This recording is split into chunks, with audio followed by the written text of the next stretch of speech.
for general one ni na me na free German e be do Ghana na be do me ka na ejije me check e na jese na air condition na anye tuma e be be me air condition ma chi kuma se hanya me ni lam so magazine na go pie be e frɛ ho hosin ingo to many be Adam Trading Enterprise Limited and Auto Works e je do aketo na ko so ha bi to ya se me ka ya ma me na me wura mo shop no mu a me ne jai o repair cars we maintenance electronic system diagnostic oil change and lubes heavy duty and all type of cars engine parts tuning na me tell so car the light name bright ana enseya be Adam Sepabra obesisi e dia mau car LED fog lamps air conditioning and heating vacuuming and cleaning interior and exterior deco me ne jai o mo le sisi mu edema me seat covers and multimedia me don't go there car headlight and tail lamp car security system tracking devices central door locks and fixing mako fa ben for video bia ba ka biara ye ni besi for no e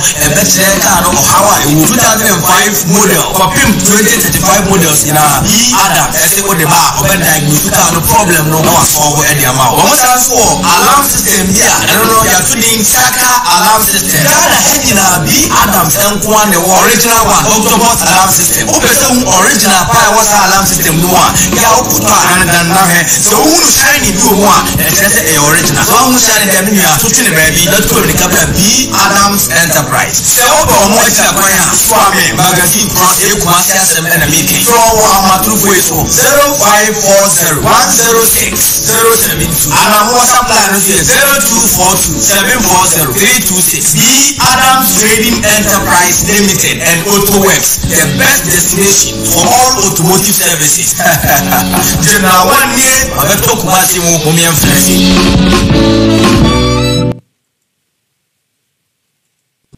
Yamakwa Baba Mam Online TV, Mam Online Radio. Ebisa media no obia pre, obia funa kunya, obia kusoni TV, obia phone. Oh, share live. Oh, Facebook, YouTube, Instagram, Twitter, Telegram, Skype, and Snapchat. Oko anwa search Mam Online. Obenyaye radio.net, Google Play Store. TuneIn Radio, Modern Ghana, Online Radio Box. Let's search Mam Radio 1. Mam Radio 1. Ubenyayen eti live. Obi to me afre ye wa bra program no e course bibia won tia se na ya kire mu anase bia wo asem se bia na wa bisa ye. Official studio line say 0246751175. O question bi efodwuma bia ye bedi hu a.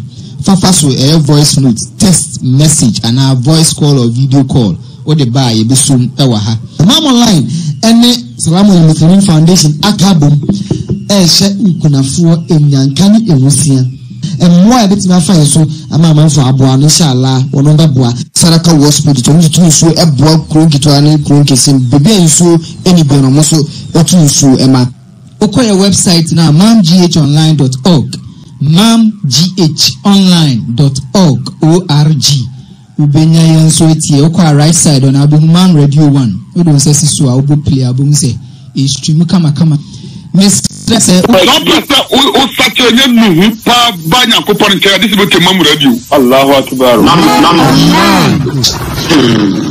Wallahi, Al-Jannah to Firdaus is our limit, inshallah. Amen. أعوذ بالله من الشيطان الرجيم. بسم الله الرحمن الرحيم. بسم الله والصلاة والسلام على رسول الله الكريم وبعد. Allah subhanahu wa ta'ala onshira yenina na onfayanka agidiyefo enkremofo mapano ho yesre otumfo nyankopon omaye entiase oyedwumadi ayedi mu na ontene yano na ontene yakwan ye be muso na san oyedwumadi mu otumfo nyankopon oyimfiri yeso enuanom agidiyefo menemo asahia biu ende memene ayebeto ayedwumadi no a yefa no last week no eso. Last week, near her bribery in the light of Islam. A dian and chromosome, a kafa, and catasisha, proye, any other mudia edge. Last week, we knew to an amount, a mere as a continent under Muhammad, sallallahu alayhi wa sallam, or can't be breached. I can't say continent Muhammad sallallahu alayhi wa sallam, catch say, a new question will be poor and kaoye public official, and I will be a enka wono yedi tumi ama wo enikwata wo sani pa na ka oje akyɛdeɛ mpo ɛfiri sɛ ɔse akyɛdeɛ ɛfira nnipa ni ɛma nnipa ntumi ndi dwumadiɛ a nyankopɔn ahyɛ no anaa ɛma no ntumi ndi dwumadiɛ a ɔman no ɛde ahyɛ ne nsa ama ɛtu anamɔ bɛhwɛ sɛ ɔtumfoɔ nyankopɔn Allahu azza wa jalla ɔka kyerɛ sɛ sɛ obi ma bribe no obi gye bribe a ɛba sɛ compromise the system ɛma ahotɔ ɛmba system no emu ɛnɛn magyidefoɔ yɛbɛtoa so ɛnnɛ na ndɛ ntoasoɔ no yɛbɛhyɛ ase ahwɛ afiri baabi a ɔtumfoɔ nyankopɔn ɛkasa kyerɛ wɔn a tumi hyɛ wɔn mo nsa ɔtumfoɔ nyankopɔn ɛkasa kyerɛ mmeranimfoɔ ɔtumfoɔ nyankopɔn ɛkasa kyerɛ wɔn a wɔda nnwuma no ɔtumfoɔ nyankopɔn ɛkasa kyerɛ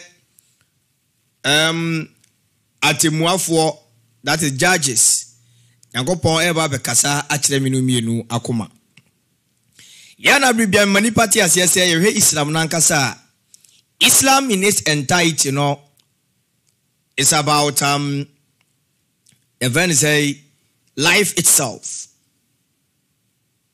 Naam. Because tumfo nyakopon ka say wama arsalna illa rahmatil lil alamin. Man sanukum shani Muhammad sallallahu alaihi wasallam amada sama. Ajemi otumfo nyakopon me hye se beye ensemodebofo ema adasama. And se komshani Muhammad sallallahu alaihi wasallam embe ensemodebofo dia.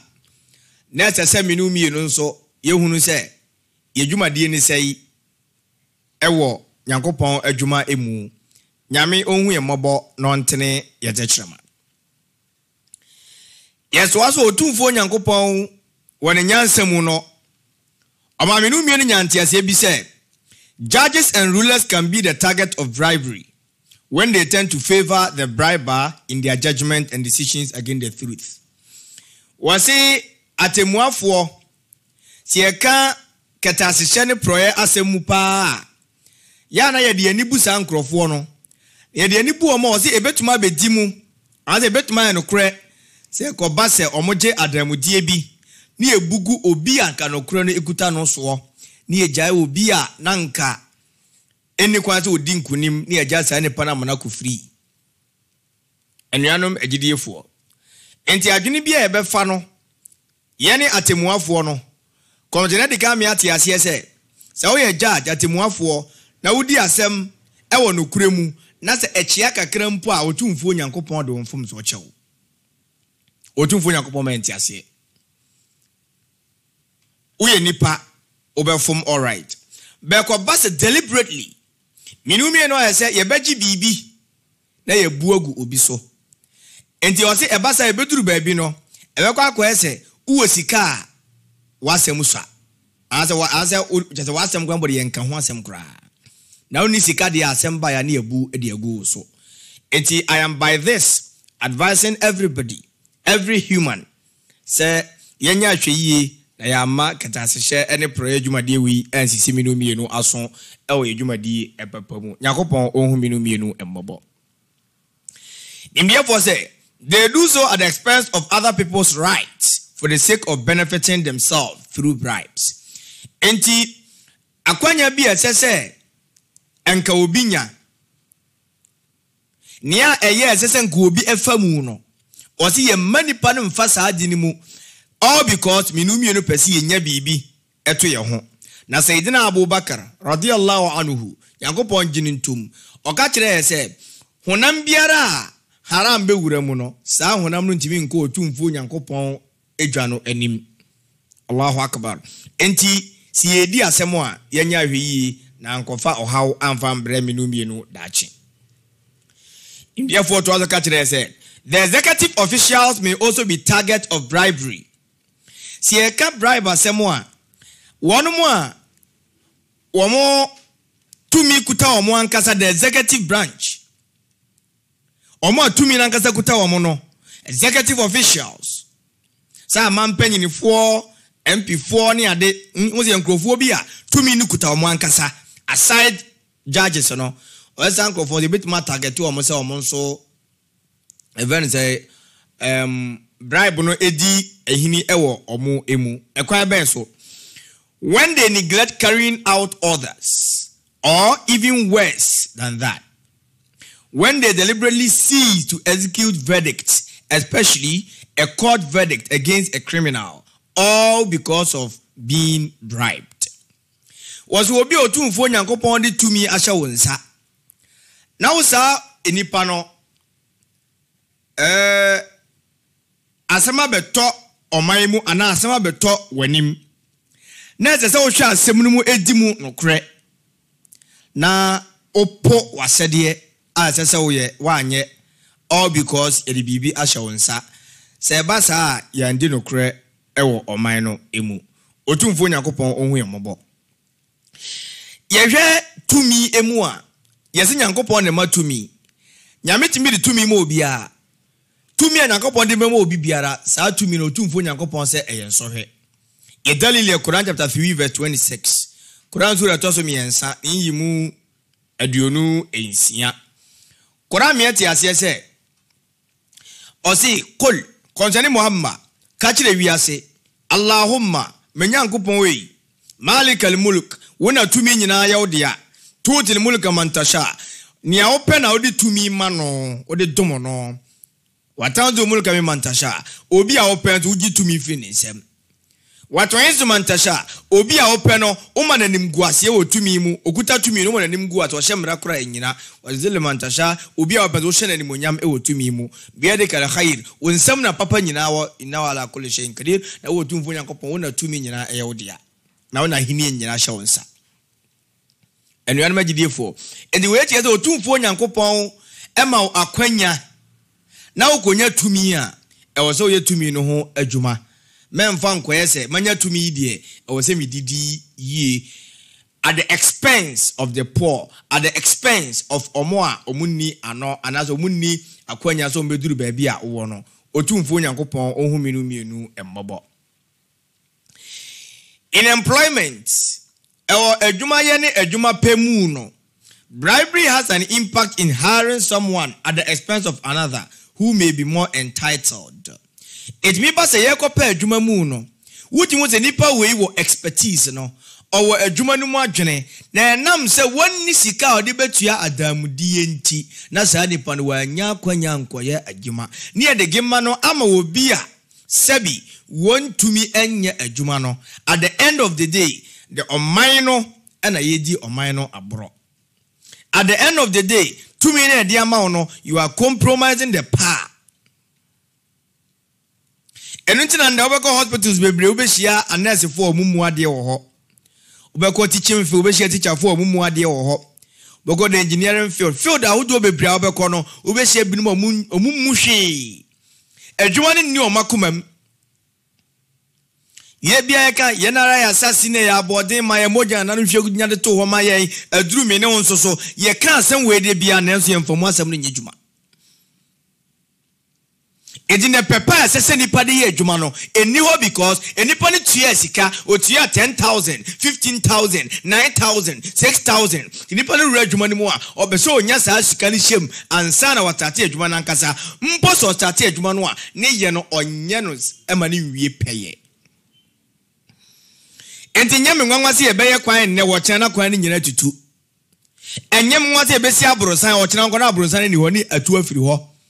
Enyem nwase ende school da ebukum enkwada. Enyem nwase makom da kese ebubu ekum nipa. Enyem nwase ende a doctors omu silly mistakes ekum enipa. Because one more pepa any odo so mo de beye adwuma no wo mu nya akwanya wo mu nya sika nkotua ema ye mfa o mo no mu nya adwuma.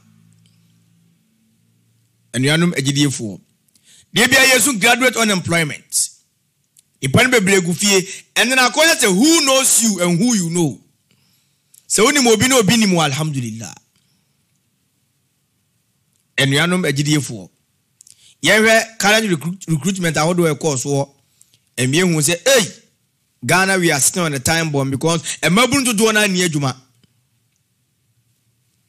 And they was say, you develop the psychomotor domain, you develop a mabunin sa, send a babunu free university, babunu free field be about, but say, Mempham and Sanya Bibi, and the NSS a show mukutupa, yes, a show moon crying, it is a kawura one mumu, my young on political basis, Sardana and the Ekumo minor. And as your perjuma, Nasa unne political party affiliated to political party be an only party card, and only penny be a unimunua, and the word Juma per ed dene. Minia Mayana Misuma one Momisi Subiu. And the young Mawe say, Obey Juma Mumpas, one demand Jabra, but you didn't home and a coach. The enya also to me say your fajumano, your qualification, expertise. A junior nipano or jumanimo, the funny pano, the training warnomo, Yankopon, Oma Milumienu, and Tiasie. For being bribed, the one in charge may pass the answers of the test, but with the employer decide who is to be hired to the person who is only favored by bribery. Was there a wajuma pemuno? Nipa na ode adwuma na no ani pa okopa adwuma no obetuma pass all right ye na etie ya famu bebre nemo de offer adwuma no odo nenim nia obefa no tino timi ko aban adwuma mu bibi se commercial banks ahodo ebi onko yati nipa mienu pe na ba adwuma tuze nipa bebrebe gu bank wo na tellers be mienu pe ye be dan hwe nipa dodo we nyina because private bank anko na nipa no mu nyina ba e ya ban dia ntine nyina ye ne ete wo enuano magidefo nyamesom na ye ka no. It's about you and your fellow being. Sani wuni wunu ya ntemutie, sani wuni wunu ya te, eno ni ye friend nyamesom. Enya sore ne masalachi no. Any one aspect of worship, but the major aspect of worship, the central aspect, the pivotal role of worship is say wuni enipa ebetena yi, enipa ebe bompa ye pa amawo.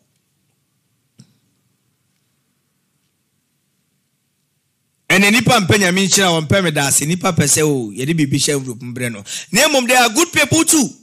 Ebinim ye very good. System no nyene nyina na say ebinim ye pa. Obema all the necessary guidelines. O pass na oba oba guide o adwuma ni mu. No am why best. A leader trains leaders. In your absence, if nobody among your subordinates, if nobody is able to take up your role,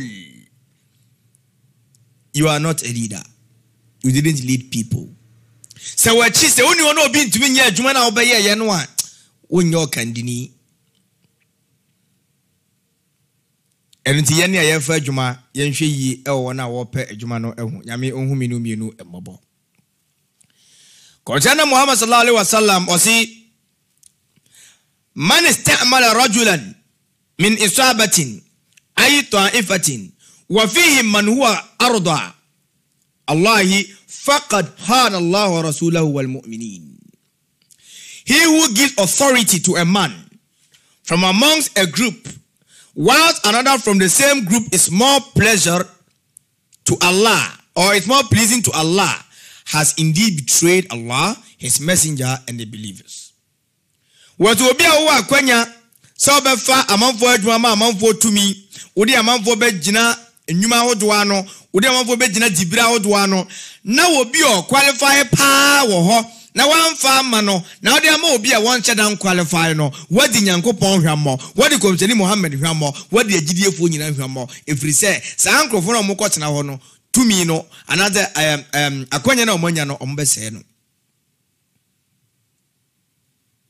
jinemo so man no ekofom enema nkoyi a eyesa enema wi bribery de eniko se oman bia ye entertain nyame ohuminu mienu embobo.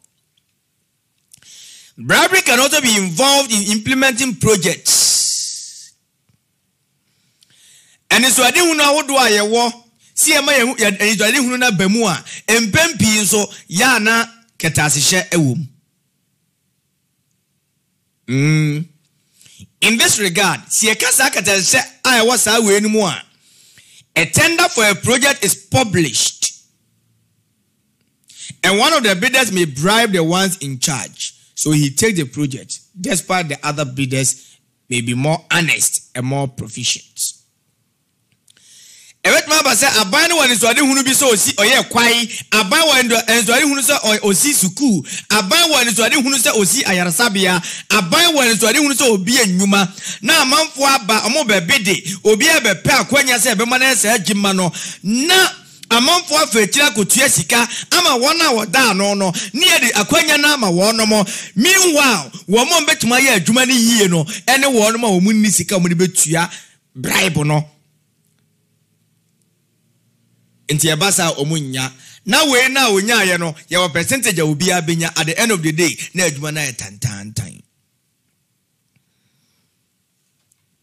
agidefo mekan nguma bi abrantie bi na adwuma panyini ehunu sa abrantie na ka afi no apon ne ho so be pon ne ho de amintumi nya ne sara ese me bona baso awase me surprise no I was telling me, yeah, there be man I be someone and then quite no musi dying a boss ye bibia.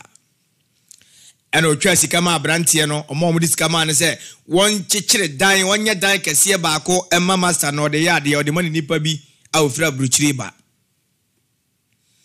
Abrante na wa ndino kura mano ho na wa onyimi o kan nitirimu se na masa pa me no ya adwuma mfie bebre aka afi na mapon me ho wonya hwe ma me san ko sida na fama udipa bi ofira brochireba yo ye behwe mesi ni biala agidiefu amutie me abrante si dan yi wosi ni biara na efemum banadan or the low quality materials and see dan no. And when we did for Master Momode and Yamacha who share say enter obebie. Branty Atran say a bruchie for Bebamia beard and ama one more a bruchie for Biamba. A branty and a brason ye, the massacre Jan say, more surprise to be my woe for a bush of one in Abra. Namin mouse has surprise, no. And no more boja cassia. No more china branty any, ye blindfolded him. And the master didn't bear dino, what didn't bear one or say, where ya chedia me de mount, and no mucha paswa, or mucha paswa, you know, and no be a branty and any, or be any abranton who dano, of your phone in any ache, or be a baby. I say, ah, Masaya, dear, a branton head and the son of Wusu. Will be a bisa branty way, a branty, now then our Masaya, the professor Yamawa, now Wusu, a tears of joy, Anna, a Nigeni Suana, was it the bio, the Bima Madrasia, my Bonica Sia. Namin himself Massa the Dino, Emma will be the die where Moses away and change the last panustra. Be any biala in the low quality materials, yeah. That we enche be buagu. Seminim semina masa de mamia. Anka me ye dani yi. Akanfo ka kire ye se. Se obofo nim se on the berry aduatira enko hwe hu ni yi. Isi abrantie yi ena adani ni suo yi a wosin. Egidiefo a mutie yen. Owo de adwemmone ede ekosi. Nti yene ewa kwanya si efa adwuma yene ewa kwanya si etete nkwada yan tete nkwada no ma munsuro nyame enda akwaya awreho sam yenya ye tete nkwada no yena ye kire nkwada bone enda yene ye kire nkwada se sa akwara ntimi tua sika kakra ye betuma ma na pass exams. And the yena yetitin kwanano, yeni yaman kwanati asese, so chesi kama invigilator, obet mamwa pass exams. And the supervisor na wo supervisor exams no, wano ma teacher phone kwanati asese, muma misika se ya, mema kwa mukura na wia, the ekos wo my Ghana ya hu ya chide bia. Nenda wa ubetu huasi ho se mi amigina wei exams ho mi si ho mi amigina wei I will not condone, I will not compromise my stance se me ko exams hall na ya fall se oye otanfo or because state institutions ni nyina yehu ni say a weak. Ndiama akora ni ehu ni say with money everything is possible. Akora bi kai was money stops every nonsense. Ti akora na ozo wo sika bibia bitima banafa. Ejidiefu amutie mi na wiei. Adana ye tete da chinchirima na ye de ketase hye proye etete wono mo. Adwuma mpanyini wa unim sakete se yeso mbesua ade o. Yeso mbesha wase na kire na adwuma no hu adwuma. Na onene da.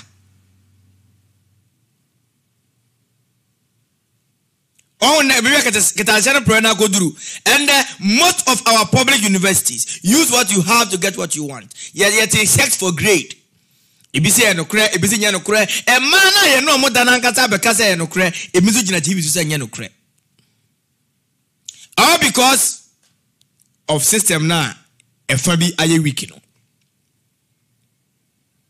Enuanum ejidiefu. And according to Islamic point of view, according to the light of Islam, bribery have no way in Islam.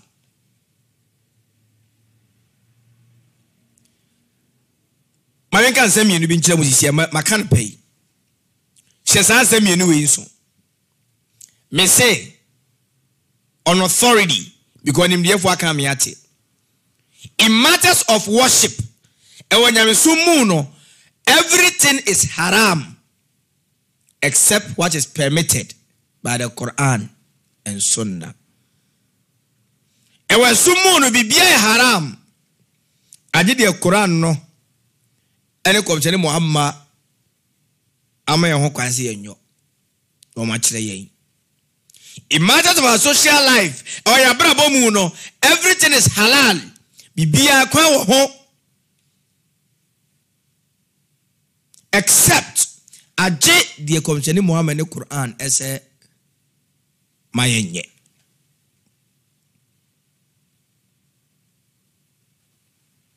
And you unmeji for. Enti yesi bibia ye in social life, but the Quran company akasema no, we should be very careful on that. Otumfo nyankopon omaye nyina entiase. Bribery can also be influential during conducting criminal investigations. One say Yawagana hana yetin wo news mu say cocaine adanin kunkunti. Allahu Akbar. Yawagana hayebetima te say obi kokun obi ana obi akokum obi ne adinipa na koduru koto yadiniba koduru eve asenibia na afede yetu yenko hwe na adwinum na adwene nye. Allahu Akbar. Allahu Akbar. And the system near poised. System na say. And a while be you wajina say obey adwuma pa no so hey. Wonya atamfo. IGP dampare nyankopon ontintimo no. Memehwe vemu no de ba no a. Ejidi se ne mapa bi betuma ba. Emo won se ye ne empanifo ni bi asase wo no ho. Why say mesre IGP se ensu a obenom no ye hwe nchen. Wonye de na ho de betumi nyankopon so beboa no. Ye mu bi wa rehemu woni mu. Ko de nyame a kire ye efa no obetimi di no kure no wa kire se obetuma ye bi. Se meme ya yemfre me wo so ya yemfre wo. Selective justice is itself an injustice. When you do selective justice in any nation, it results in chaos. It is selective. Obiya yemfre no. Na yenye from pabonta IGP achi. IGP, de me mo ati ase ne se, obi bia na wo fa adwuma na wo fa ne no, wa mfa ne bete. IGP, obi bia na wo so obedi no kura achi no. Obetu katase ne proye free wo no. IGP, wa mfa ne easy. IGP, se office obefa ne easy a me ka cha wo se nye no kure. But yemu bi ye de mpaye ta wachi. Media say me who say ebe kati across everywhere. Say nipa no opposition, nipa no ye event say majority man no e hwan obi ebedini bia IGP man ni no ye de ta wachi obi o ye de wo ye bia amfa ne bete ba enechi no nyame mo mu di nkunim. Quran say nama al usri yusra obre bia kine down ne wo ho IGP ye bedi watem ye be keka fo akira wo ye be frɛ wudin ye be kan sem bebre mesra wo fa no to achi eye nipa su ye kasa de abu abam me pa chaw mentie wo bia ye ma corruption enye unattractive.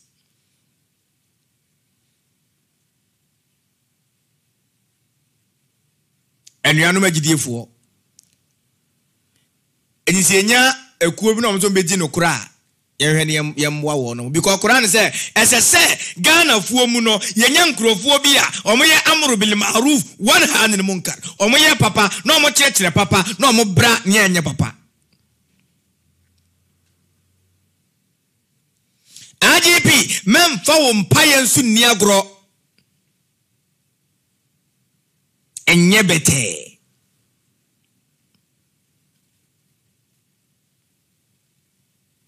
and then akwa say krofo bi hu so mu woska endisika no enti yentimi nyomo hwe but me to me this IGP have proved beyond all reasonable doubt so bet my adwuma no emabunu die ne yensu betuma ye ede ama pepepe yo aba oman ni mu. Babuna utra ye yie na wanya dwuma babuna utra ye yie na wanya baabi ekɔhye no ezese wo yire wo ho eku homa wo man no na oman no nkoso oman bia akwadwofo ebedonso wo mu no sa oman ntimi di nkunimu da ye empower private agencies no private institution ye empower one mo no mo absorb youth ni bi na aban ko a wuntumi kayene ya bia adwuma akra no na aban maso ya se ne ya fa nipa ne bebri.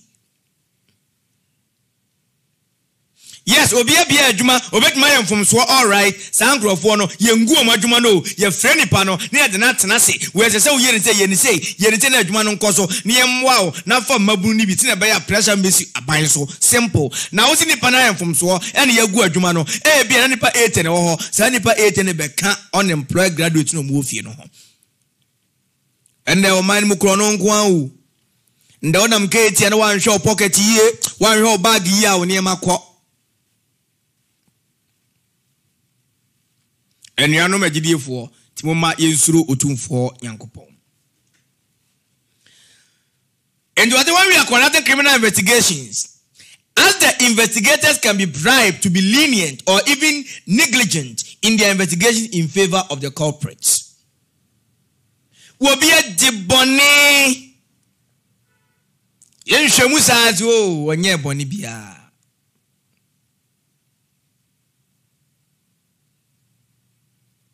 Ni ebuogu ni odi asem no ba ya no so. Imam Bamba nyamisha no. Imam Bamba said, who determines what is right? When the children eye nyame.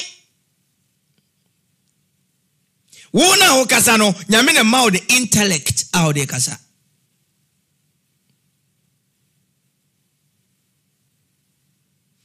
هو الله الذي لا إله إلا هو عالم الغيب والشهادة والرحمن الرحيم. Wasi nyankopon bia nyame bia ni wofata se esom na je wono nko a wonu wonim de asuma ene wonim de adadi oyahumabro wura adumura.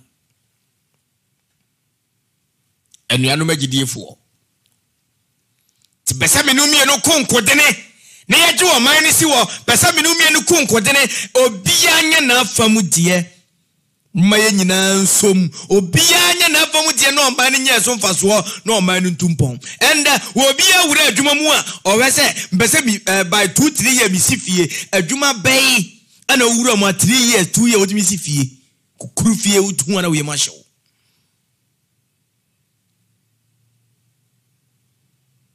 Keta se chene proye ama pepepe ye enkoso Awurade Nyankopɔn onhu enyinara emmobo. Konsene Muhammad Yankopon shen na sumdue nkan wo se man ista'malnahu ala amalin farazaqnahu rizqan fama ahza ba'da dhalika fahuwa ghulul. Concerning Muhammad said, whoever amongst you is appointed by us to a position of authority for a certain salary, anything he takes beyond that shall be deemed misappropriation. Imam Abu Dawood and a can same way, concerning can same way and fear baby. I'm taking it again. The Prophet Muhammad sallallahu alaihi wasallam, may the blessings and peace of Allah be upon him. The Prophet said, whoever amongst you is appointed by us to a position of authority for a certain salary, wobia yama udibre ayebetua hoka yebema akatua busumi biano, anything you take beyond that shall be deemed misappropriation. Sika bia obegia brusa wakatua no so no, misappropriation of public funds. Ekata sese eye proye pepepe yenim. Mala mi so se nyame ni dani. Wasi senkenya bibi na down obi ekope ena ye o man hu ye de enti dia ko obi obeko parliament bi anka ye ko obi obe president bi anka ya de enti ye nyina ebe ka abom ni support no.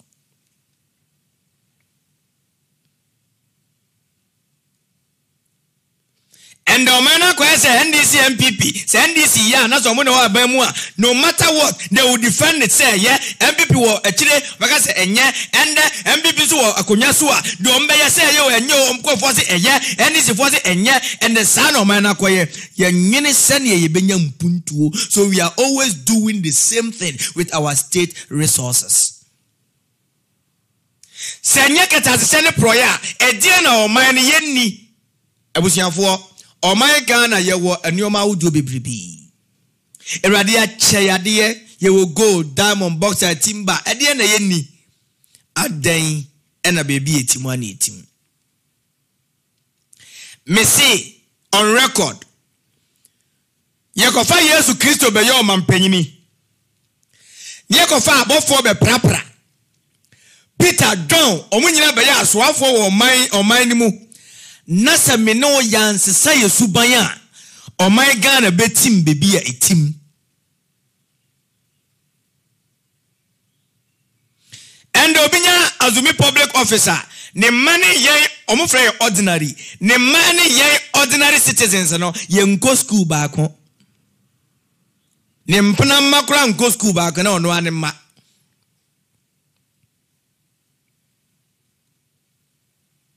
Senka ya no man go school of about the better me talk. Senka ya no man go school esase bontefuo. Senka ya no man go school enwirem kata atoa nyambe kire ya isa krom ataso enyinam so ya no man go school ha enka obehu de ye kan the reality of what we are talking about. Senka ya no ma ena ti ba bi o mo de emmoba na ye mouse. Senka ya no man go school ewo baby a omo drum very say keyboard eto table so no mbro mo sa miemia. Senka ya no ma ena go school baby ya tin ni ase a enka obehunu say skana ogia bro wakatu ya so no misappropriation nyam baby saw.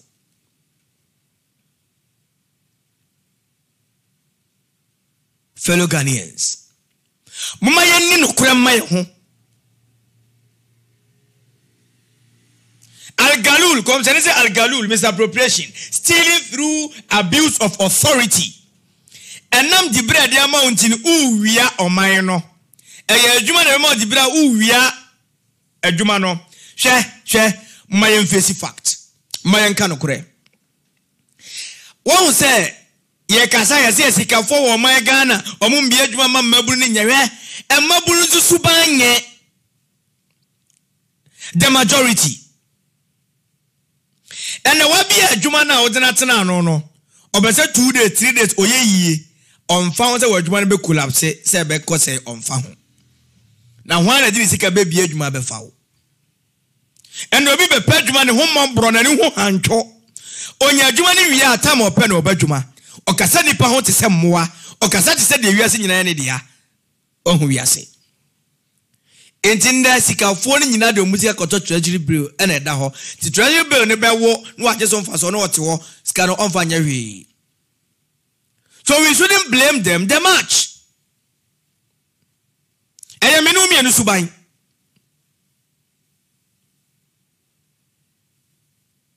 And it is about time. Some menu mi enu sisa ya adwene. Yes, and Grovo be fix the country. Bemi, I don't agree with fix the country. I agree with let us fix the country. Se me can let us fix the country. Me tu wa adwene si asam to say me amiti hey awal Muhammad me wa me chafa asasa me ye me ye chichani me wa me de asam ye no mi school se me tete daachi enchirima me ko college bi e friend akokare college of education ye motto ye non scolaire set vitae. We are teaching you not for school but for life. Misanzu wa institution friend UCC University of Cape Coast almost motto veritas nobis lumen verse the truth our guide. Enti siase mi teacher me chefa ne say as a se me tete nkwada no for daachi MP was said any saying where's our bestia so schools na wo ho no wo mo eniema ehia abaya said any say need any say MP abeka chance ehia school dai ye hia we ababa lazy fan ye de akoyo.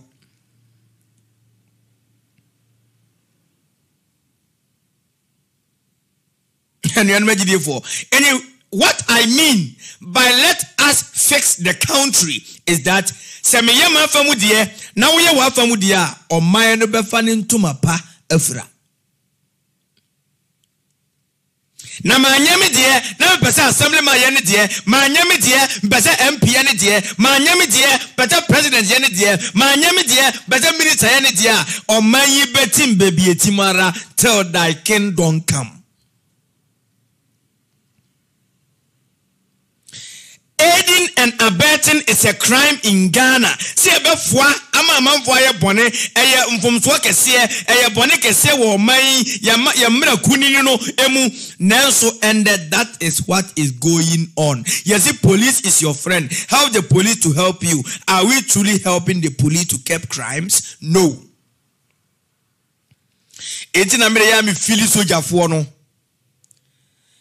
One near the friend or no bargain you, or more the right thing before you complain. And I know I'm better at phobia. Madame for Bakuka Masaudu. Yet you are Mama Paki or I so for lie. There be any cause of Mopaki. So for now, more no more. What you was half one no more than a cheat, no do a barrack. Young Kwabuo, sick eguho, no watambako, near trap ramau, now what draw, now what in fifre, what boy mino, sika seka, mentra me the drop barracks, now wo, yamwa kodo, or china be your own paco baby phone. And there will be sika obenyenti, no pack you a baby, now cause accident. Subhanallah. And Janam Bisase, police in Iwajina will be. What's be an ebu? Only license, only insurance, and also my channel. Beka no mausika. Sassy cannot the mount and for swap bene bebaswa more minor.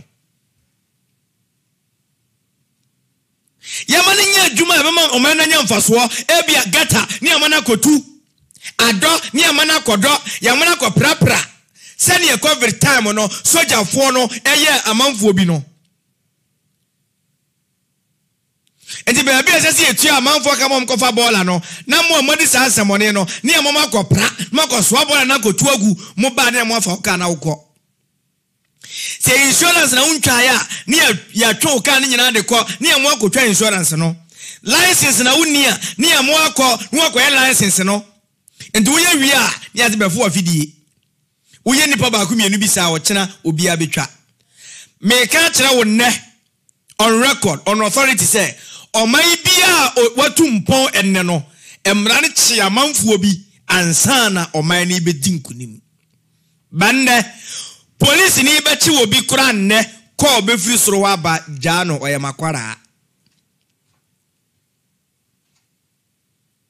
Nankasi then will be to me to original TV so and I be kuni pass mesi and ye be say saket na kosi say. Eya me am free kroke to amu ya sa break am da mu kra ye nyime.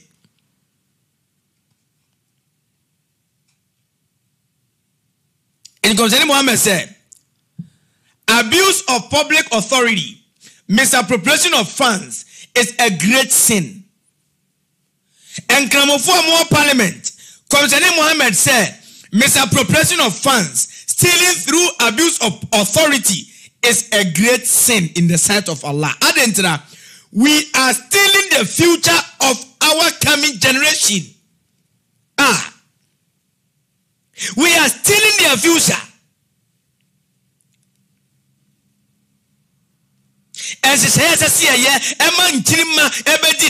we are stealing that.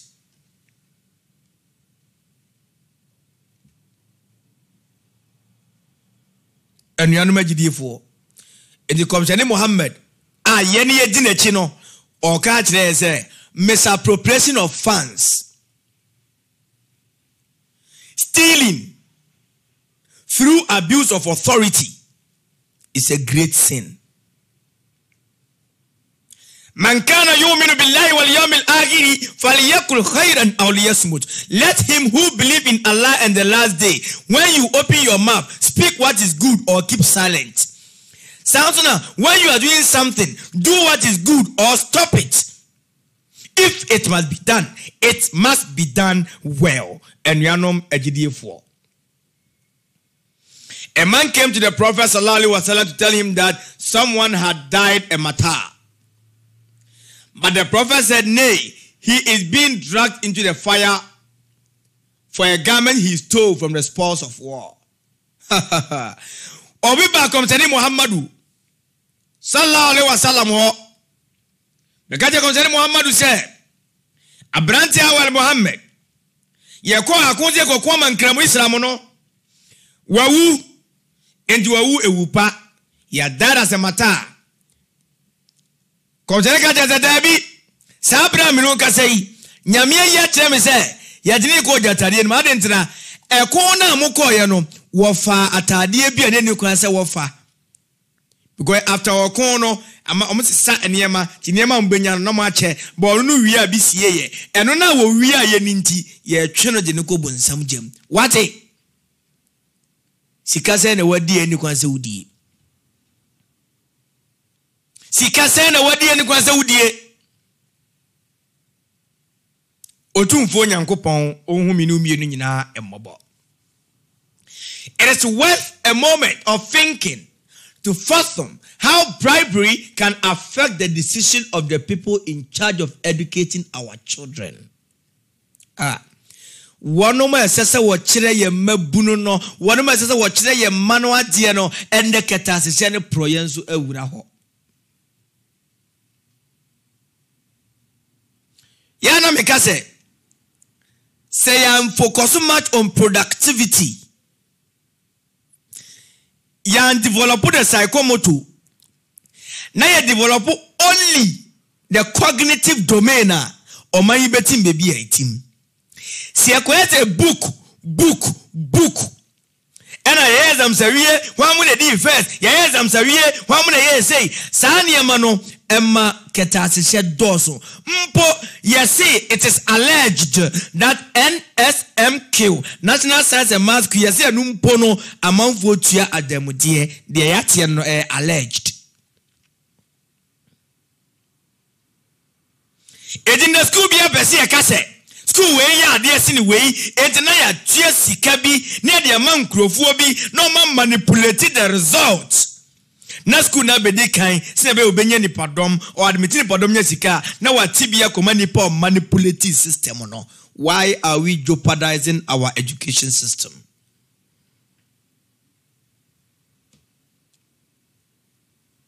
Why are we jeopardizing the system? And yet, Uncle Phoebe building on my toy Hodana or my Benny, I build that to a man chilima.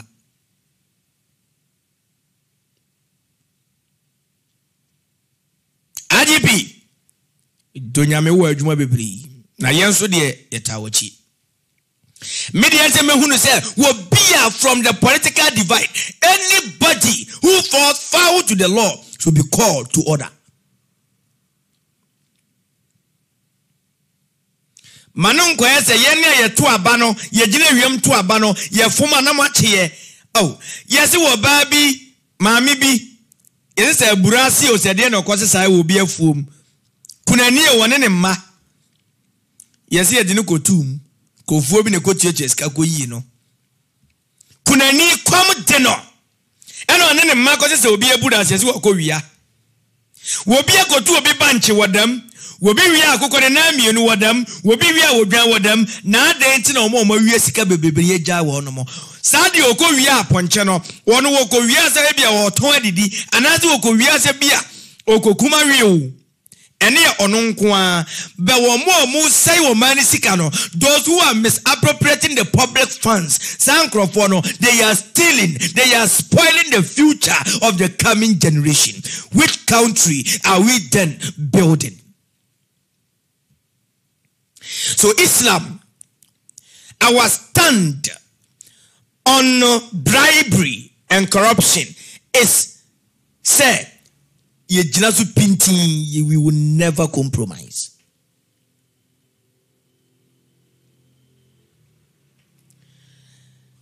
With bribery, a lazy student may be given or hinted the answers for a finals, or be allowed to cheat during the exam, then pass and take the place of another student who may be better and hardworking.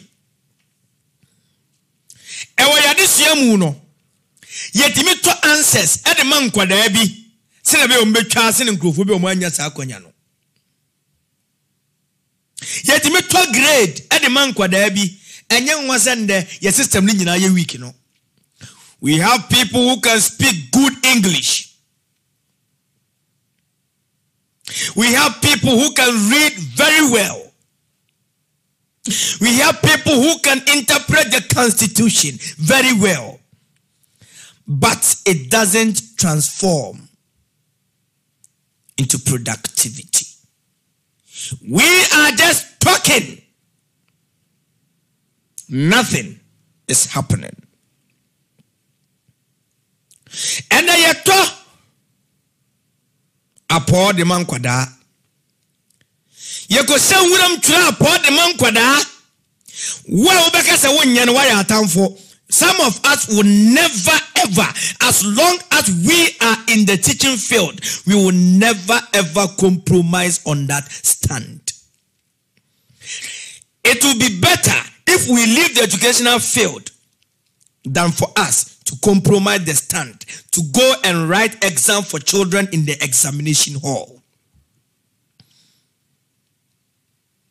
It is easier for a pregnancy camel to pass through the eye of the needle than for some of us to compromise our stand to go and write exams for children in the exam hall. We teach children every day. We give them assignments. We give them group work. We give them exercise. They write mock. They do extra classes, morning classes, evening classes, afternoon classes, vacation classes, weekend classes. When we are telling Nkran say, and yeah, Papa, you have to come and hide in the bush and write for them to copy. We are a disgrace to the development of Ghana. We are a disgrace to education.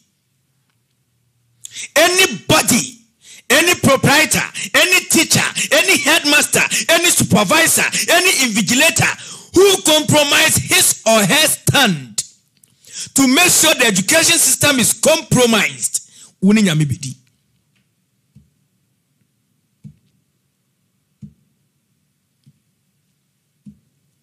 and now Dr. Fobebre, mistake, are we not seeing it? And then we have educated illiterates. Nipana pass through the school system, but unimohe. Why are we spoiling the nation some people built for us? May God forgive our shortcomings. This occurs because the people in charge are vulnerable to the temptation of the bribe. Your education system na ye to apo ye to even say invigilators in man kura ba apo no or say it is because say ye bie ye ho e de ama cheating ye bie ho because of sika no a ye ho no enti sa sika we wudi a wetimi be ma ye no madi enti wunsuro saudi pro ye ne keta sika e show ye no ma tie me ka kire na wie senka obitimi sisi obi edi a me se kanyame asamo nye no kore one day we will pay. You may not be caught for the illegalities you are doing, but I bet you, I am promising you this afternoon that you will surely pay for whatever wrong you have done. Man amila salihan falinafsin wa man asaa falayha wa ma rabbuka bizallamin lil abid. Wase man amila salihan wobia obeye papa ameki so man be fo ne ntuma ba fra no fale nafsi we yama wa ho ubenya hu akatua woman asaa no obia obeye bone katatese ne proye obeye niema e be ma oman no asai no faleha we tia wankasa okra wama rabbuka mahunu ye wura de nyankopon bisallam lil abid wenye sisiefo mfamma okra biara.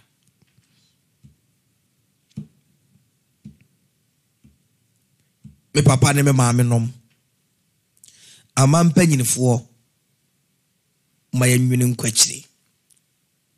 We should think beyond today and tomorrow.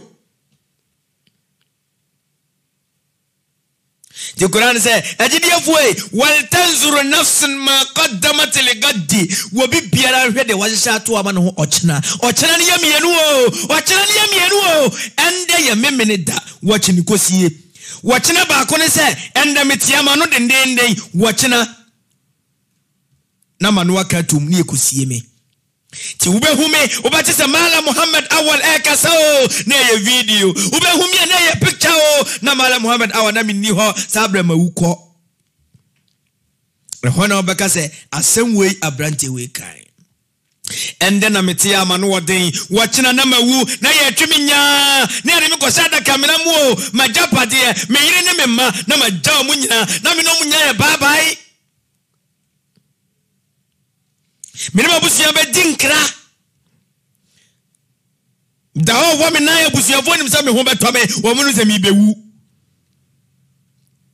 afa no wunya ko ya say Awal is dead. Sabre no ekobuma konta. Are you aware that day will surely come? Why are we compromising our education system? Or maybe obasa say wa man no awo ehia tuo ni asekan yo ehia ku ni obasa say wa man awo. You have to lower the standard of education. You have to limit education to the cognitive domain. When you limit education to the cognitive domain, you will succeed in bringing down the country.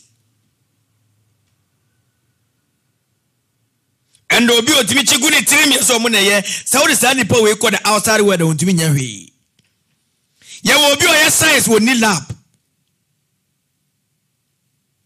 obi ye chemistry woni lab into o man ye ni resource de be lab ana education minister ye ni resource de be si lab ana. Why are we compromising the education system? Why are we selling the questions? Why are we buying answers? Why are we cooking answers for children? What are we teaching them? Corruption. We are teaching them that once you have money, it will stop every nonsense. Brothers and sisters in Iman, Takullah mayinsuru utumfo yankopon. All servants of Allah, ya ikhwatul Iman. You know, now the punishment of the briber and the bribed in the hereafter, which is to be ousted from the mercy of Allah. Muni mibi wasi. The Oma bribe, and the Oji bribe, or Munina, such a one yanko one say, Yambe you move in a homo broom. Now, why Yami you in a homo broom? What we any say? Nyameso no makao enya sore ne masara chi o enipa eni enipa lan talal birra hatta tunfiku mimma tuhibbun mumu biya tumi nyatene ne o according to Quran 3:92 mu tumi nyatene ne o age wo bia de opema no ho no obepa ama ni nua and the cramoni wo school on pese other school. And you be competent on better that could be passed. She said on school be passing. No. Say school be failing, then the school pass here. Then the near J. No. You also learn how corruption, bribery can be in the society. Minumi and Sian and send a bribery and a corruption bit my year or mine. Bit my say no. Send an air or minor. Should not this be a deterrent to every God-fearing and faithful believer who is also fearful of Allah's punishment? Enti way en primwa kuma kakra. Way en kabi binchiro. I am telling the whole world, let's fear Allah. Let's fear God. A time will come, your position will disown you. Yefro honorable, not because I would di umamina de mawo. Kunyana what's sonati yefro honorable. Adabe fia kunyana say Kim, you are no more an honorable member. Let me tell you. Yefro MP because of akunyana wotesono. Yefro president because of akunyana wotesono. Yefro manager, yes sir, chairman. All because of Akunyana Otisono, Ada be free Akunyana so free atono, you will no more be called chairman.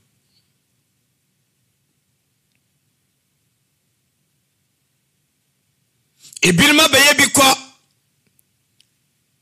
oye do betumi nyina and the menumi ni so aba e de ene yeyo.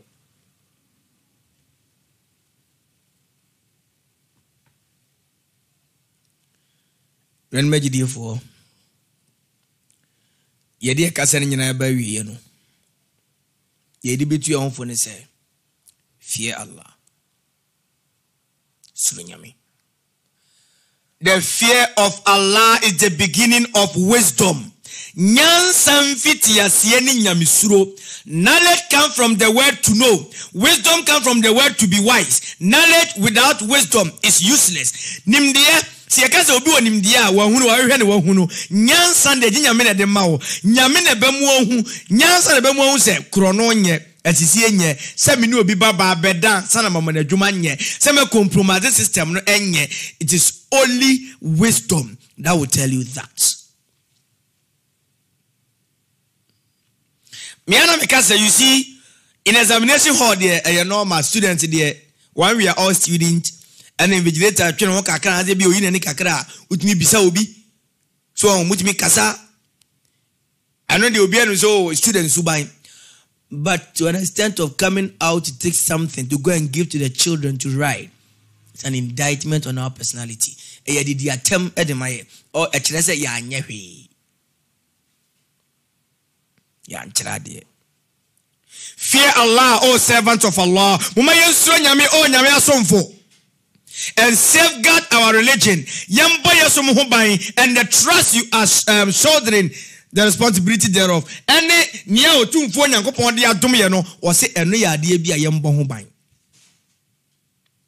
Because compromising the education system, compromising the judicial system, compromising the military system, that is the security system, it will keep the country, it will put the country on a time bomb.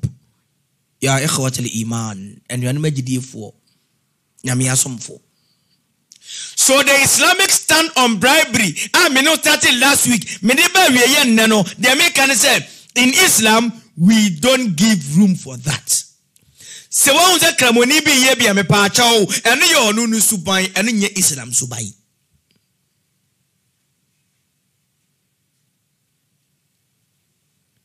Think for a moment of which is better for you to please Allah by establishing his justice and protecting yourself from falling in the mud of your lusts. Jene minia bretia refa jene jehene yemao se nyame ni beje wona odwumade akoso ene nyame ni nje wona odwumade nyina abesai, which is good. So, to please Allah, to fall into the pleasure of Allah, and to fall into the anger of Allah, which one is better for you? And I make a no, and any baby has all my junior day, Esson, Sininyame. And no medical go to Imam Bamba, never catch it. Me see, Imam Bamba, Ekmete, and say what I say. Who determines what is right? When a chair near a year, I bear your money, Pabra, obviously, your boy, it's not you, man. You can be a lawyer, you can be a judge for all I care, but who nim dia na unyamine chireu. Allam al insana ma lam ya'lam. Nyamine chire nipa adia onim. Allazi allama bil qalam. Nyamine chire nipa mbo adi chire dua chire nipa chire pa se yisu chire dua ni nyina odu otumfo nyankopon nim die mu ene wayi bia ma nipa. So for all I care, you don't determine what is right. It is our creator who determines what is right. Kind courtesy to Imam Bamba. And to say, once you realize what I'm saying, you establish justice. Pepe yo, and I'm a bomb madam Parino. Me say, pepe yo and yajuma. Se pepe yajuma mubi and higher ebedin. Pepe and yajuma dia and yebekasa.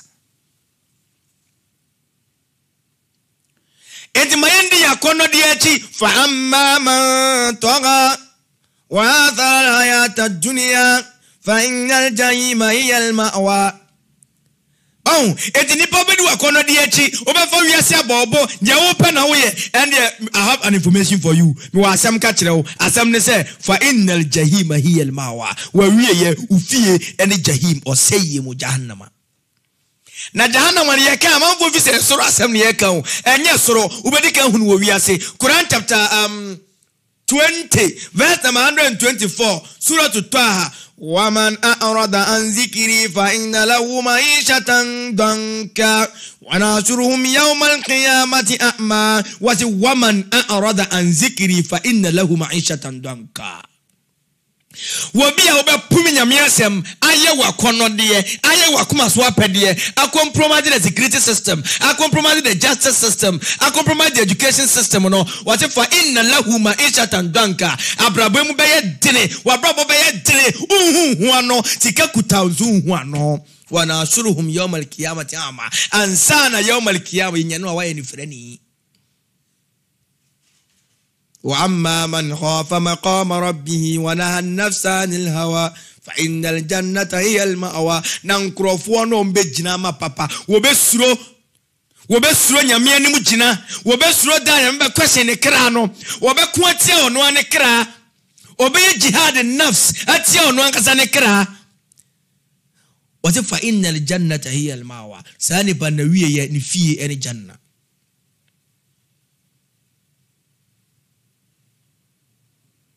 Yawo nafs al-lawama and yawo nafs al-mutmainna.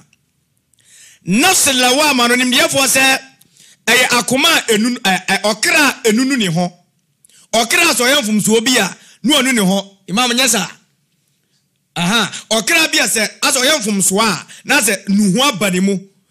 Nafs al-mutmainna nimdiafo se okra owo ahomijie mu. Because the moment I obey the nyame beye no o say okra ne beba ahomijie mu. Ya ayatu an-nafsul mutmainna irji'i ila rabbiki radiyatan mardiyan fadhuli fi ibadi wadhuli jannati. Wati okra wo ahomijie mu. wakra wa humijie mu woyɛ de wura de pɛ wura saa dan we mu wura saa bia we kwakan nyame nko papa no ho omo nyame ani age omo ho na wo nso wura mu no wani beje dan no ho nyame nso ani beje ho obeje watum for the holy fin ibadi wuram ɛwo me nko a kwakan nko papa no wade holy jannati wura jana kwotena ho afebo sakrama watuo ewiemu no ma wo mprebuo oni papa de oni bebi a wotiri da momme anwane e mo mpa ne yankonso hwem obi a ɛyɛ so wogina hɔ no hweyie na wanhwe ase assalamu alaikum wa rahmatullahi wa barakatuh o sache nye nuhu pa banya ko pon kaya disi bote mamu radio Allahu akbar wallahi aljannatu fi daws is our limit insha Allah amen